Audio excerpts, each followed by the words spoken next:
సంక్రాంతి పండుగ నుంచి 3 గ్యాసులు ఫ్రీ అని చెప్పి, అంటే సంవత్సరానికి 3 గ్యాసులు ఫ్రీ అని చెప్పారు కాబట్టి ఆ యొక్క పథకాన్ని కూడా సంక్రాంతి పండుగ నుంచి అమలుపరుస్తారని చెప్పేసి తెలుస్తుంది.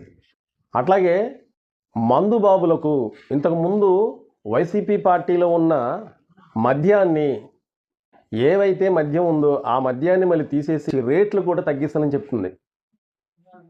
అది నాకు తెలిసి ఒక అక్టోబర్ నెల ఈ లాస్ట్లో కావచ్చు అనుకుంటా. ఆంధ్రప్రదేశ్ కూడా తెలంగాణ కన్నా ఏం తగ్గింది ఏమీ లేదు. ఎందుకంటే ఇక్కడ కూడా చాలా ఇబ్బందులతోనే స్టార్ట్ అయిందనమాట. విజయవాడలో బీభత్సమైన వరదలతోని కొన్ని వేల కుటుంబాలు వాళ్ళ ఇల్లులు బట్టి చాలా వరకు వాళ్ళకి ఆస్తి నష్టం కానీ, ఇంటి నష్టం కానీ చాలా ఇబ్బందులు పడినప్పుడు ఆ 10-15 రోజులు మాత్రం ప్రభుత్వం చాలా సహాయం చేయడానికి ప్రయత్నించింది. ఎందుకంటే ఆంధ్రప్రదేశ్ సీఎం చంద్రబాబు నాయుడే స్వయంగా రంగంలో